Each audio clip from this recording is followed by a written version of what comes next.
Hoje, dia 17 de agosto de 2020, damos continuidade ao nosso café literário durante a pandemia de 2020, sendo que agora nossas reuniões serão mensais, porque já retomamos aquelas datas que tínhamos interrompido nas reuniões presenciais e até poderemos continuar pelos meses de janeiro e fevereiro, com uma nova lista de livros, se for da vontade de todos, depois nós nos comunicaremos a respeito. Lembro que são 5 minutos por pessoa, e hoje o nosso tema é Morte em Veneza, de Thomas Mann. Thomas Mann, prêmio Nobel, em 29, é autor dessa novela impressionantemente genial, chamada Morte em Veneza, de 1912. Os livros famosos e muito traduzidos, muito profundos, mais importantes são José e seus Irmãos, uma tetralogia, Morte em Veneza, essa novela, Tônio Krüger, outra novela, temos A Montanha Mágica, Dr. Fausto, né? E depois ele teve problemas por causa do irmão no período nazista e foram todos para os Estados Unidos. Como muitos alemães que se refugiaram nos Estados Unidos, ele não gostou de lá e ainda voltou para a Alemanha já com a nacionalidade americana, porque ele perdeu a nacionalidade alemã, né, por causa de Hitler. E ele fez muitos anos de psicanálise com Jung. A gente vê muito essa profundidade simbólica na obra dele. Não dá para culpar a mãe, Julia Mann, de família brasileira. Essas coisas a gente não sabe, de uma família tão trágica como ele retrata em Os Buddenbrooks, a gente não sabe de onde vieram esses genes. Muitas vezes as pessoas acham que é uma coisa e é outra.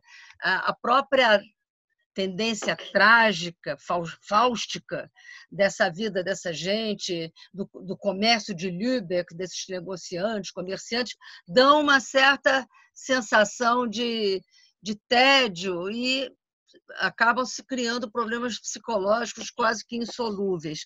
O que eu acho de Morte em Veneza é que não é só um amor homossexual, que ele fala em muitos outros contos. Ele não fazia nem segredo disso. Não é uma história de amor platônico apenas.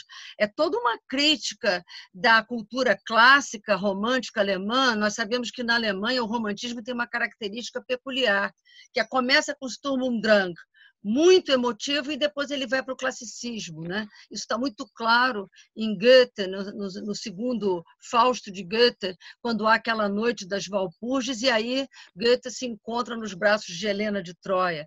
Duas grandes leituras dele, Goethe e Schiller. Schiller também, os símbolos do sol, os símbolos eternos da Germânia, toda aquela tradição dos vikings, de uma cultura teutônica, de pele branca, olhos azuis, coisa que a mãe não era, né? Já cria um conflito. A mãe era um tipo mais português, assim, mais brasileiro-português, e que já se especula que foi todo esse conflito psicológico. Então, é um livro também que é uma grande história da cultura. Sob a influência de Schopenhauer, até de Nietzsche, a gente vê um certo ocaso dos deuses. É um grande escritor confrontado com a morte, confrontado com uma beleza perdida, com um Adonis, que retoma todos aqueles símbolos de Eros, todos aqueles deuses gregos, e depois recai no destino da peste, que nos persegue agora. Então, vou agora passar a palavra para o Alquimeno Bastos, nosso segundo coordenador, e depois seguiremos para ouvir a todos.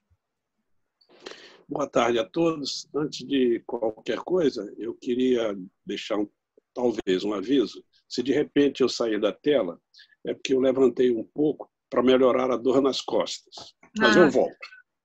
Bom, foi bom que a Luísa citasse Morte em Veneza como uma novela, que é justamente por aí que eu gostaria de começar. Salvo engano, é a primeira novela de que nós falamos no Café Literário e, portanto, pede uma abordagem bem diferente da que nós tivemos com Os Tambores de São Luís, por exemplo, que é um romanção com uma diversidade de personagens, de situações, atravessando os tempos. Uma novela, por definição, tecnicamente, é uma narrativa centrada, pode-se dizer que só há uma personagem, porque nem o Tatsu, por exemplo, tem sequer uma fala. Não é? Tudo gira em torno do Gustavo. De modo que, se a narrativa não fosse feita em terceira pessoa, por um narrador onisciente, creio que não perderíamos substância, porque tudo passa pelo crivo das impressões do Gustavo. Não é?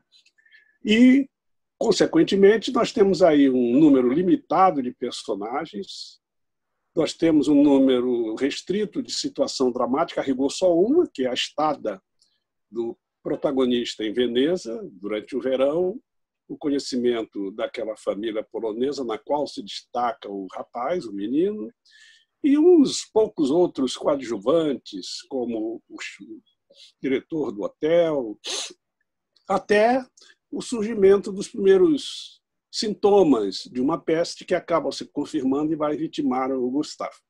Portanto, é uma narrativa, não é, redonda enquanto novela. Ela não se expande para além disso e é intencional.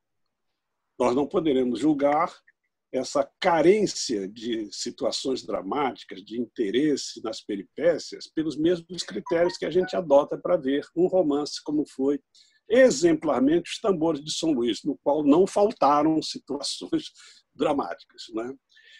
O segundo ponto é que, quando eu digo que o Gustav Aschenbach, desculpem a pronúncia, é o protagonista, eu quero retificar, porque, no meu entender, na verdade, a protagonista é a beleza. A beleza a partir de um conceito clássico de beleza, grego. Basta ver que todas as referências são provenientes desse acervo da cultura grega, não é? Até um diálogo de Platão, de modo que é a beleza o elemento dominante. Agora, me parece uma beleza assexuada. O Tatsu não tem encantos que levem, não é, a uma paixão, ao desejo mesmo. É sintomático, no meu entender, que o protagonista esteja sempre distante fisicamente do Tatsu, não é? E, como eu já disse, ele não tem sequer uma fala. Nós o vemos pelos olhos do escritor sempre a uma respeitável distância. E, por falar em respeitável, eu tenho a impressão também de que não se trata sequer de uma narrativa de homossexualismo, porque é o culto da beleza pura, que ali está presentificada na figura de um efebo, de um menino, de um rapaz, não é? Um jovem. Não há nada no Tatsu que nos leve a pensar numa versão masculina da Lolita. Tatsu definitivamente não é um lolito. Não é? Ele ou então os olhos do protagonista o veem dessa maneira e nos transmitem essa impressão. Correto? Isso, para mim, é fundamental. Por quê? Porque a solução mais simplista seria lermos como uma narrativa de uma paixão de cunho homossexual. Para mim, não é. Para mim, é apenas o culto exacerbado da beleza que está presentificado na figura do rapaz, do jovem polonês. Essa beleza é tão intensa que tudo que a contraria causa a repugnância do Gustavo. Ou que pelo menos lhe é estranho, como o primeiro homem que ele vê naquele passeio descompromissado, que ele acha que pode ser um estrangeiro, isso já lhe incomoda. Muito mais o incomoda aquele velho que se mistura com os jovens, que se veste de forma extravagante. Também é um sintoma dessa não beleza, a severidade dos trajes das irmãs do Tatsu, não é? São meninas, são jovens. Por que se vestem de uma forma tão severa e, portanto, tão afastada daquela ideia da graça feminina? E, por fim, o horror da própria peste. Concluir para a gente poder... Sim. O horror da própria peste, que é exatamente o contrário da beleza, e essa ideia de não beleza, dela não escapa sequer beleza. Então, são esses pontos, em princípio, que eu gostaria de abordar num segundo tempo. Perfeitamente. Agora vamos ouvir a Celi Luz. Olá a todos. A Morte em Veneza é um romance curto e de leitura muito prazerosa, né? Eu pretendo tecer algumas considerações sobre a arte.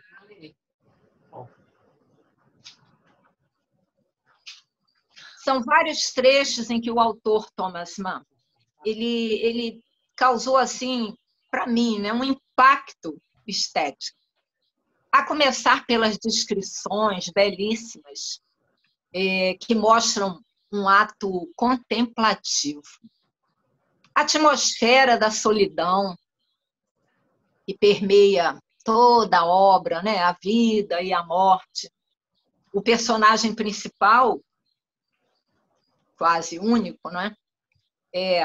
Ele sai para passear, está cansado, vai tomar um ar, e aí esse passeio é solitário, a capela que ele vê é silenciosa, o cemitério é desabitado, então toda aquela coisa da solidão. O personagem Aschenbach, não sei se eu estou pronunciando Aschenbach.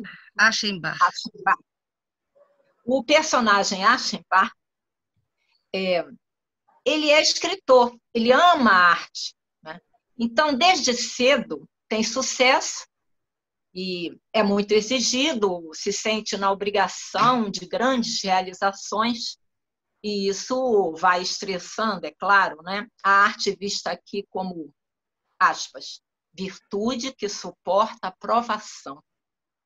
Um pouco da ideia de Marte, que é apoiada na fé popular em São Sebastião, um soldado que, sentenciado a ser ferido por flecha, ele não morre disso, e ele passa a ser visto pelo povo como protetor da cólera, e até os dias de hoje protetor das doenças. Mas São Sebastião tem a imagem, beleza física associada ao sofrimento, mas uma imagem bonita, seu rosto é sereno, né, e reproduz a beleza perfeita. Aparece também no texto o estranho. E esse estranho mexe com a imaginação de Aschenbach. Aschenbach, a partir daí, ele tem vontade de viajar, sair da rotina. Isso nos lembra que a arte inovadora ela causa estranhamento, né? É necessário que o escritor se afaste um pouco da obra para ter novas percepções, novas ideias, e muitas vezes a gente refaz trechos ou refaz até a obra toda, né? Há muitas dualidades também aí no texto. Eu destaquei aqui a obrigação em contraponto com o prazer. A obrigação de escrever, ligada muitas vezes a aspectos mercadológicos, né? Prazos, fórmulas repetidas, que acabam estressando. Agora, o encanto, o prazer de escrever é diferente, né? Livre e prazeroso mesmo. Aschenbach escreve vários romances, ele chega a escrever uma dissertação considerada boa, intitulada Espírito e Arte. À semelhança do autor, o personagem Aschenbach tem uma origem que mistura um rigor de dedicação ao trabalho com impulsos ardentes, tornando-o um artista especial. A descrição poética do belo em dualidade com o feio é comum, né? É facilmente observável, mas Thomas Mann ele traz o belo extraordinário, o belo incomum. Ele coloca na fala de Aschenbach: o belo substantivado substitui, em dado momento, o nome Tácio, do personagem descrito com a beleza perfeita, né? Para criar, precisamos de confrontar muitas coisas, principalmente o belo e o feio. Rauschenbach deixa claro que o artista não é perfeito, mas se deixa dominar pela beleza. Ele busca a beleza perfeita. Obrigada, Celi. Vamos ouvir Eleusa Torres. Eleusa? Sim. Bom, é interessante nessa história toda do não encontrar no amor, né? Poder viver esse amor que você imagina que você nunca toca. Então, eu acho, para mim, a grande beleza é essa, porque quando existe essa atração, ou pela beleza, ou pelo mexer do coração e dos sentimentos, quanta coisa passa pela cabeça, né? Pelo nosso pensamento. Como será? Como ele reage? Como age? Como é esta pessoa? Sua alma, o seu gosto, o seu sentimento, o seu riso, o seu humor, tudo isso. Então, não existe esse encontro, né? Então, é um romance da grande atração, que eu nem sinto seja assim, uma atração profundamente sexual, uma coisa assim, é mais sonhadora e intocável mesmo, e nunca isso não termina, não há um encontro, não há uma realização. E a realização é como se a alma saísse e todo o sentimento, o corpo acabasse, e como realmente acontece, ele morre no final, exaurido da ausência do amor, porque o amor precisa correspondência, precisa do toque, né? Do toque espiritual. Então, isso não aconteceu. Foi muito forte para ele a ausência dessa convivência. Muito bem. Heloísa Barbosa? Pois não. Boa tarde. Eu queria dizer primeiro que eu concordo plenamente com o Alquimeno. Eu acho que a questão do livro é a questão do belo. E é muito bem colocado como o belo é uma coisa difícil. E ele encontra no Tádio a beleza natural. E é isso que o atrai nele. Acho que esse que é o motivo principal do livro. Mas eu queria falar uma outra coisa, porque praticamente tudo já foi dito sobre o filme. Eu queria, então, falar, sobre o livro. Eu queria, então, fazer uma comparaçãozinha rápida com o filme. Diversos aspectos também já foram analisados em relação ao filme. Mas o filme é importante porque... O filme é o filme do Visconti, né? O filme do Visconti, exatamente. E o que acontece... Heloísa, tem um problema no áudio. O que faz, pela teoria da recepção, o que faz essa obra, e o filme é uma delas. E, na verdade, eu acho que hoje, se você perguntar, a maior parte das pessoas viu o filme, mas não leu o livro. E eu saí perguntando para as pessoas o que elas achavam do livro e vi que as pessoas disseram: ah, mas o filme é lindo. E era isso que eu queria tocar. O filme não é lindo. E eu vou usar uma frase do próprio Thomas Mann para explicar o que eu quero dizer. Ele disse assim: as paixões sobrepujam o bom gosto e nos fazem avaliar com seriedade aquilo que, estando sóbrios, consideraríamos risível e ofensivo. Essa é uma frase do livro. Então, eu acho que o que acontece, na verdade, é que o espectador do filme é seduzido pelas suas próprias lembranças de Veneza, pelo luxo do Grand Hotel de Bain, pela beleza da mulher com colar de pérolas, pela beleza do táxi, e é seduzido finalmente pela música de Gustav Mahler. Assim, é essa sedução, essa paixão que impedem o espectador de ver o grotesco que está no filme. E é exatamente nesse campo minado entre o belo e o grotesco que funcionam tanto o livro como o filme.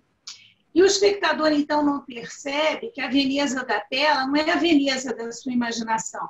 A Veneza, tanto do livro como do filme, é feia, é escura, é tomada pela peste.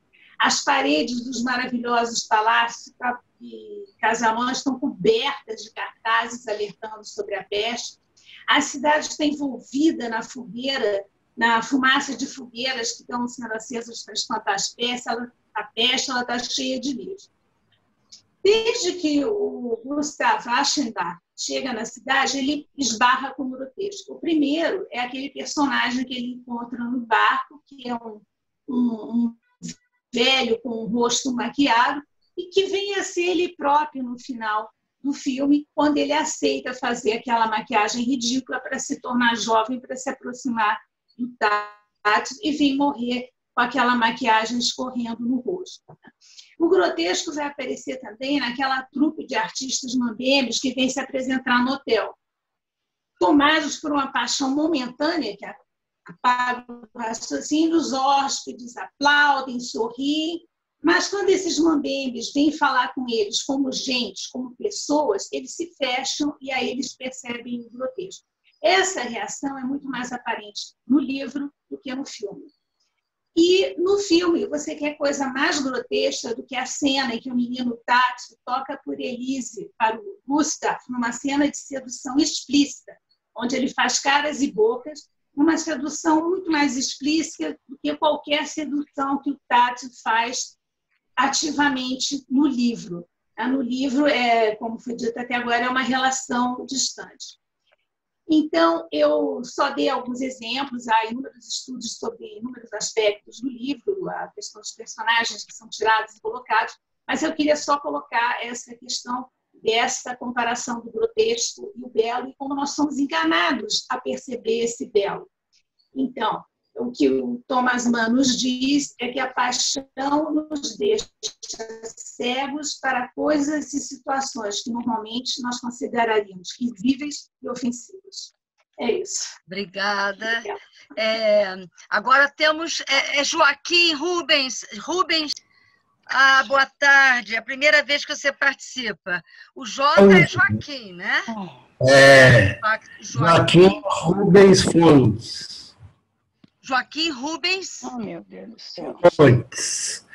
Eu estava completamente por fora, que eu estava terminando um romance. Já comuniquei a você que estou terminando, estou acabando. Eu não li o livro, não fiz, então eu só quero assistir e participar. E mais, matar a saudade da turma, tá? Que estava muito grande. Tá certo. Bom romance para você também, estou na mesma fase. Terminando que não termina. Vamos passar para a nossa também bem-vinda nova chegada, Maria Lúcia Aragão. Um beijo para todos. Bom, eu ouvi um pouquinho só do que meus colegas falaram, mas eu gostaria de retomar algumas coisas, muito porque realmente tudo que disseram foi super válido e super interessante. Eu gostaria de destacar a presença de outros textos na novela de Thomas Mann. Nós falaríamos, bem, dentro da teoria literária, seriam diálogos intertextuais. Eu destacarei dois, principalmente. É o diálogo com Platão, com Fedro de Platão, e o diálogo com Nietzsche. Assim falava Zaratustra. O diálogo do Thomas Mann com o Fedro de Platão vai a teoria das ideias que, segundo Platão, todas as almas humanas já contemplaram as ideias puras para se chegar à verdade, mas nem todas podem se recordar daquela verdade perante a simples contemplação das coisas neste mundo. Entre todas as ideias puras, sobressai, segundo o Fedro de de Eu aí? Platão, Não. segundo Sócrates, sobressai a beleza. Sei. A beleza que é uma ideia que ofusca todas as coisas pelo seu brilho. Então, a beleza seria o fenômeno por excelência, não é? E a visão seria o mais sutil de todos os sentidos. Ora, o que acontece no nosso livro, na nossa novela? É que o encontro com Tássio praticamente vai cegar o nosso Aschenbach. Cegar em que sentido? Vai cegá-lo em relação a tudo aquilo que ele pensava e que ele considerava e como ele era. Ele vai sofrer uma transformação enorme, Aschenbach. Ele vai passar daquele homem racional, sério, equilibrado, a alguém desmesurado, a alguém que vai se entregar a essa, vamos dizer, a esse fascínio. Eu nem chamaria de paixão, muito menos de amor, no sentido que nós conhecemos a palavra, mas sim por uma fascinação. Ele ficou completamente desequilibrado com aquela visão da beleza, com aquela visão do todo, não é? E o próprio em Fedro, a gente mesmo lê isso, não é? Que o amor é algo que se deseja, mas que dificilmente se atinge. E o meu tempo praticamente acabado, eu queria lembrar também Nietzsche. Nietzsche, essa desmesura, essa desmedida em contraposição a um equilíbrio, essa Veneza bela e, ao mesmo tempo, que traz a peste, não é? É a mesma coisa que acontece com o nosso personagem Aschenbach. Ele é, ao mesmo tempo, o equilíbrio e é a desmesura.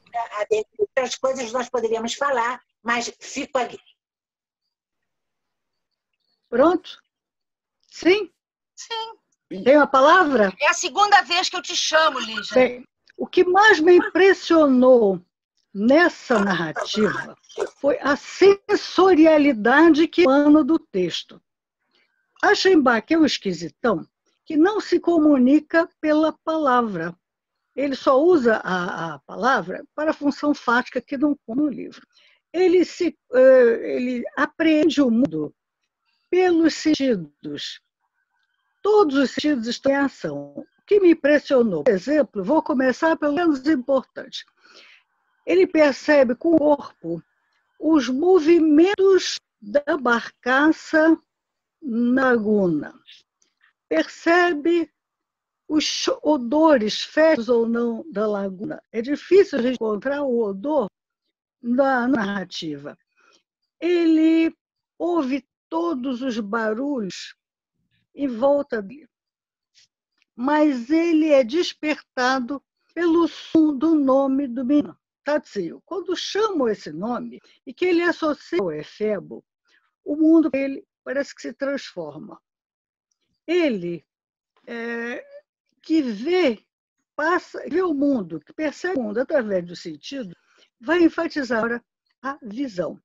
Essa visão já estava mostrada antes, quando ele descreve a diferença dos funcionários do hotel e da praia pelas cores, pelos detalhes dos uniformes, pelos trajes das pessoas. Inclusive, eles usam um terno de seda verde clara para ir de manhã para a praia. As diferenças dos trajes de marinheiro que o menino usa conforme o momento. Agora, a concentração dele é na beleza do rosto do menino, na pele do menino, na cor do menino, no cabelo encaracolado do menino. Ele fica deslumbrado. Ele fica deslumbrado com esta beleza, mas ele não se aproxima fisicamente, ele não fala com ninguém, ele só fica olhando, extasiado. Ele começa a se aproximar, mas não ao ponto de tocar ou de falar, porque ele vai seguindo a família com o olhar, quando elas vão caminhando por Veneza. Ele vai atrás. O menino percebe, pelo final, deixa ver. Ele vai aprofundando essa visão. E, no momento, ele tenta chegar perto, o garoto anda por um caminho não usual para chegar na praia. Ele chega bem perto, mas o garoto dá um passo maior e ele afasta. E, finalmente, o ponto culminante desse deslumbramento é quando, no último dia, a família dele já indo embora, ele está sozinho na praia, um pouco mais longe, já a arrebentação, e o protagonista acredita que o menino olhou para ele de volta, retribuiu os olhares intensos. Para ele, esse deslumbramento é tão grande que ele entra em êxtase e morre. Esta morte, para mim, é a morte mais interessante do livro. Claro que há outras mortes. Uma delas é a da peste que estava levando todo mundo embora dali. Né? A outra é o fim de um império, se nós lemos hoje. Porque a obra escrita em 1912 e 1914 estoura a Primeira Guerra Mundial, que acaba com o Império Austro-Húngaro. Depois de tudo o que falaram, sobra pouco. Mas há um aspecto importante que eu gostaria de ressaltar. Na construção desse livro, que é preciso mostrar um livro que ele tinha 37 anos, muito antes de montar a mágica, muito antes do Dr. Faustus, há uma coisa genial. Há o capítulo 2, que para os leitores que vão atrás do enredo seria dispensável, que é fundamental, porque nesse capítulo 2 há um ensaio sobre as posições filosóficas e as disposições psicológicas do Aschenbach. Então, não há nenhuma novidade que venha depois que já não esteja prevista. E os dados, ele é um moralista severo, e é um capítulo em que ele ataca com uma violência inusitada aquele velho que usava maquiagem no meio dos jovens no navio que ia para Veneza. Era para ele absolutamente inaceitável aquela fancaria. E ele termina a sua vida fazendo exatamente aquilo que condenava. Por quê? Porque nesse ensaio se coloca que, acima de tudo, está a paixão. Ou seja, a moral, a ética, os valores, tudo isso termina suplantado pela paixão. E ele começa a ideia da viagem em frente a um cemitério e vai terminar morrendo. Por isso o narrador tem que ser em terceira pessoa, mas dentro da cabeça do Aschenbach. E o que ele vai colocar? Ele está agoniado, ele vai viajar porque ele tem sensação que não consegue completar a sua obra. Ele está tentando, mas não falta, não tem jeito. E a minha hipótese de leitura é que o Tadzio é a complementação da sua obra. Nada nos garante que o Tadzio exista efetivamente, porque ele coloca que as ilusões muitas vezes tomam forma de realidade. Ele pode ter construído a imagem do Tadzio, e aí tem duas hipóteses.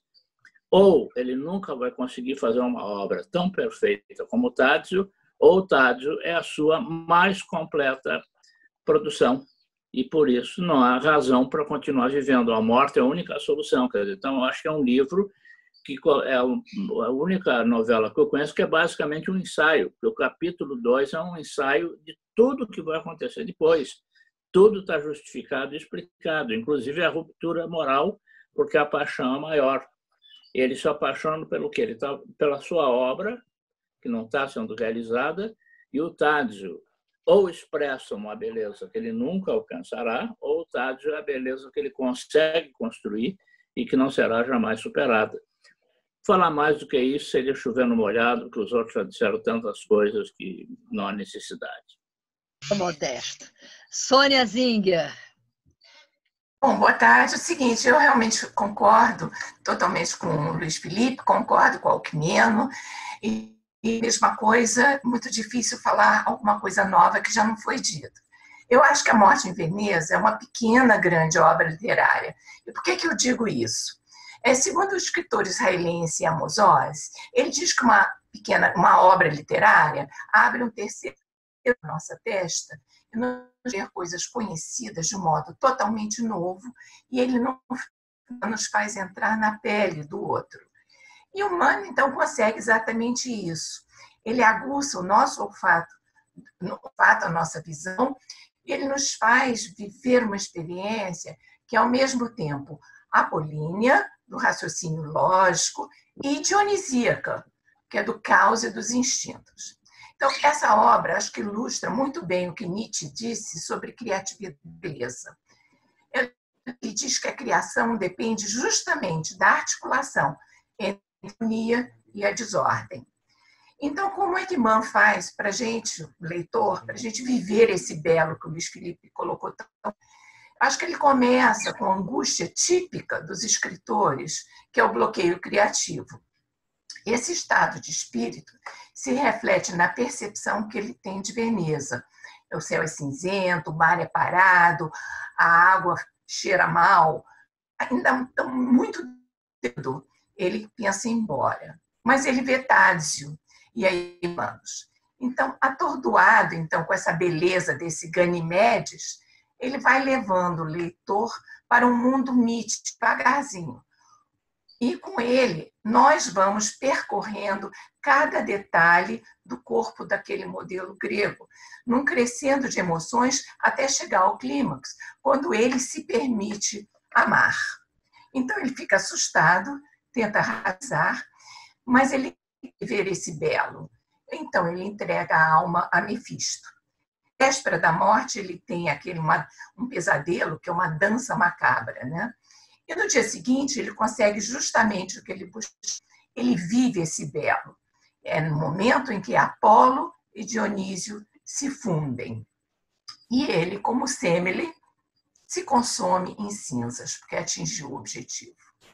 Como bem colocado pela Lígia, eu acho que a obra se situa a queda num ambiente mitológico e nos faz sentir o tédio da burocracia e da alta burguesia.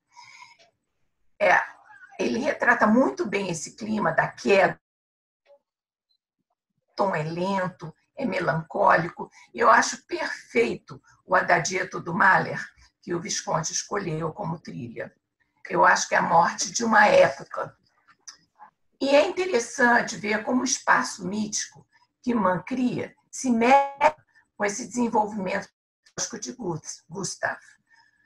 Outro personagem que Luiz contou e que não tenho tempo de falar aqui é do músico, que para mim é um bobo da corte no melhor sentido elisabetano. Agora, eu acho que foi muito interessante ler essa obra durante a nossa pandemia. Veja que interessante que ele escreve sobre a epidemia de cólera em Veneza. Aí eu vou citar. O medo dos danos à economia e à indústria do turismo, caso houvesse pânico, tem mais impacto na cidade do que o amor à verdade e a observação de acordos internacionais. Adota-se uma política de sigilo e negação. O mais alto funcionário médico renunciou, cheio de indignação, e foi substituído por uma pessoa mais dócil. As pessoas estavam cientes disso, e a corrupção no topo, juntamente com a incerteza reinante, o estado de emergência causado pelo sofrimento ao redor, causava uma certa distração, um incêndio de tendências antissociais desagradáveis, como o deboche, a devassidão e o aumento da criminalidade.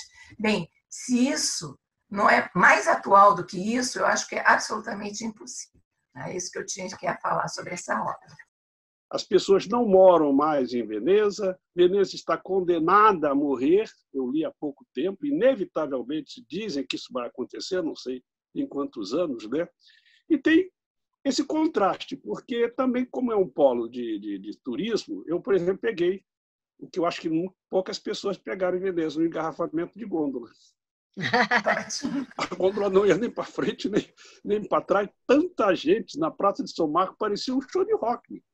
Como é que a beleza, né, que para um solitário como Aschenbach pode sobreviver num ambiente desse? Então, todos os índices, né, que o narrador nos traz, pela visão do Aschenbach, contrastam a pureza de uma beleza intocável, e literalmente intocável, porque não há nem contato físico, literalmente intocável, com o seu contrário. E a imagem do Aschenbach, também remoçado pelo barbeiro, não é ridícula só no filme, não. Dá para a gente imaginar, porque ele pinta os cabelos, o barbeiro retoca as suas sobrancelhas, não sei se estica a pele, mas, de qualquer maneira, ele é uma espécie de repetição daquilo que ele condenara naquele sujeito ridículo no barco. Não é?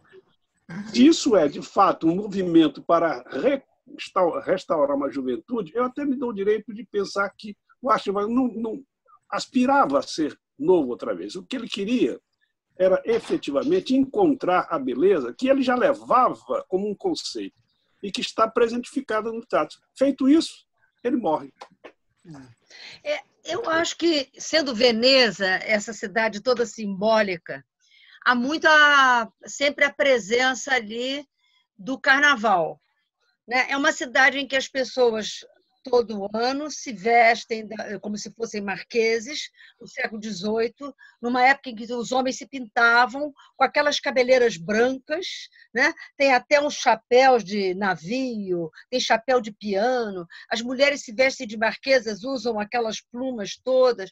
Então, há uma tradição de comédia dell'arte, né?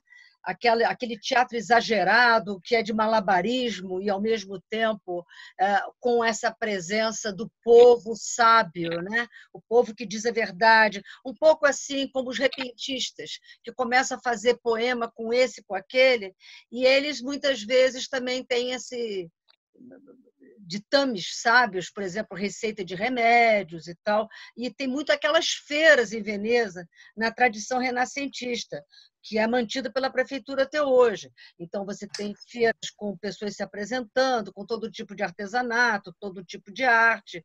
Então, há muito essa ideia de teatro em Veneza. Talvez para ele, em 1912, não fosse tão impensável assim usar uma pintura como é para nós, né? Porque nós temos um preconceito, o homem não se pinta, embora os homens estejam cada vez mais comprando cremes, mas eles não se pintam, eles não botam cabeleira postiça, que a gente sabe. Ele já era metrosexual. Eu não sei se naquela época foi tão grotesco quanto o Visconde pintou no filme. Lígia, quer falar? Queria ressaltar dois aspectos, bem rapidamente. O primeiro é a astúcia do narrador sem ter pessoa, mas penetrar na consciência do Aschenbach. Porque, se não fosse assim, não poderia registrar, digamos, a morte dele, de acordo com a minha interpretação. Se ele fosse primeiro de singular, ficaria esquisito. Exatamente. Como é que vai? Eu estou morrendo. Pós-moderno. Então, e o outro aspecto é que, realmente, o Aschenbach é um esquisitão. Ele é um escritor, ele escreve, mas ele não se comunica com ninguém, ele não fala com ninguém nessa obra. Não fala, e não é problema de idioma, porque em Veneza todo mundo deve falar todas as línguas, porque é uma área turística, e por que ele não fala com a família do Tadeu? São poloneses, mas vivendo na época do Império Austro-Húngaro, que o alemão é a língua predominante da região. Então, não fala porque não quer, né? Porque digamos, ele se retroalimenta com aquilo que tem dentro dele, exceto pela visão. Então, é a visão que faz que o mundo venha. Ele não é o mundo, ele não fala, ele não procura ninguém. Ele é o João Gilberto daquele tempo. Visão, pela audição, pelo olfato, não é pelos balanços do corpo. Ele não usa a fala. Não é um problema de língua, é o problema de fala. Ele não usa a fala. Ele não se comunica. É quase filosófico. É isso. A Malu quer dizer alguma coisa. Eu li um artigo interessante, um estudo interessante de duas professoras que falaram sobre a solidão do personagem em A Morte em Veneza. Então, o artigo não é um artigo longo, mas é um artigo interessante, onde as professoras mostram exatamente isso que a Lígia acaba de falar. vamos dizer, a falta de comunicação do personagem, do Aschenbach,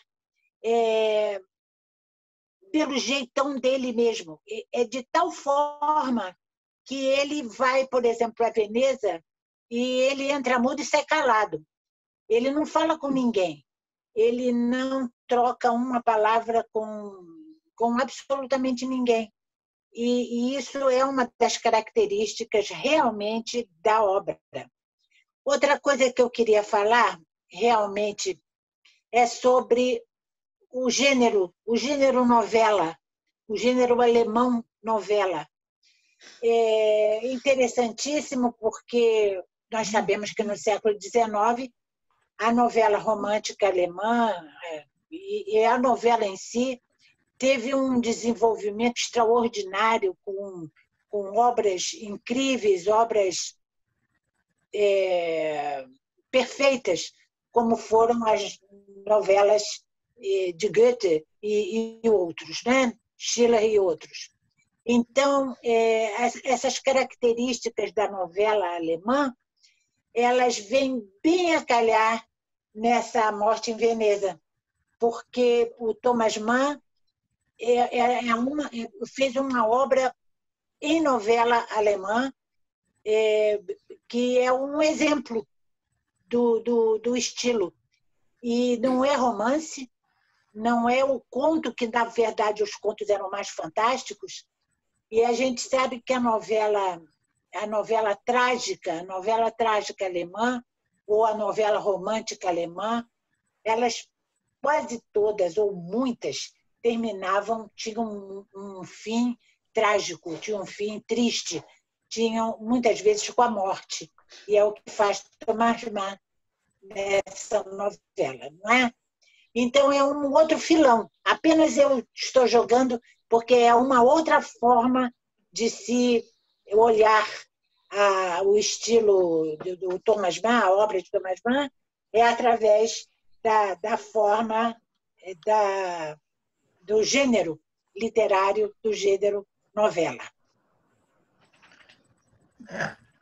Sônia.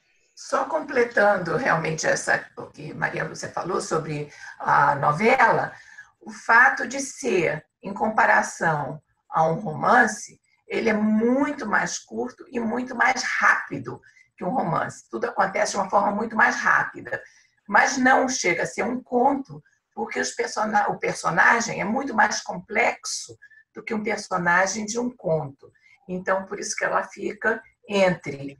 ela não é um romance, não é um conto. Então, achei isso interessante. Quer dizer, a velocidade em que a narrativa se desenvolve e a complexidade do personagem que essa forma permite. O núcleo é mais condensado e tem menos personagens. Sim, sim. Então, isso caracteriza bem essa forma. A gente vai encontrar também Edgar Allan Poe, né? Parece que os autores de terror gostam, né, do sobrenatural e do terror, gostam dessa forma, que não esgota tanto assim a temática. Nós estamos quase no final do tempo, né? Só para fazer um apanhado geral, vimos como o livro é todo fabricado em cima da ideia da morte, né? Há uma ilha com cemitério lá em Veneza, no caminho do Lido. Se não me engano, Shelley está enterrado lá. É uma ilha que tem um cemitério. E a gôndola passa por lá no caminho para o Lido.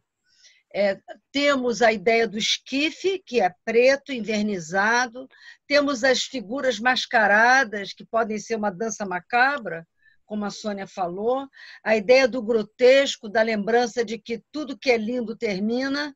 Esse é o terror e o fascínio do personagem, que ele sabe que ele vai terminar, mas ele ainda tenta aquele apoio na beleza, mas que é negada a ele. Não adianta ele falar com o Tadzio, porque ele vai morrer e o Tadzio vai ficar vivo. E também um conflito entre este homem que vem de uma família comercial de Lübeck e aqueles nobres da Polônia, aquela riqueza, aquela beleza dos trajes. Eu acho que tem todo, como a Lígia mostrou, todo um cerimonial ainda austro-húngaro de uma certa endeusamento da nobiliarquia, que não era de forma alguma a realidade do Thomas Mann, mas que era a ideia de riqueza. Você ser um nobre, não trabalhar, ter toda aquela beleza a seu dispor, e esse conflito está claro. Inclusive, o Aschenbach diz: eu não tenho para onde ir, minhas 2 residências não estão prontas. Ele tem uma residência de inverno e outra de verão. Só me resta Veneza, não é? Se alguém quiser fazer mais algum comentário, nós estamos no final do tempo. Eu poderia encerrar aqui, e se quiserem voltar, podemos clicar novamente daqui a pouco. Obrigada a todos, e teremos da próxima vez, daqui a um mês, Drácula, de Bram Stoker. Obrigada. Vai ser nesse mesmo horário? Mesmo horário. Não podia ser um pouco mais cedo, não, porque as pessoas podem ficar com medo. Tchau a todos. Obrigada.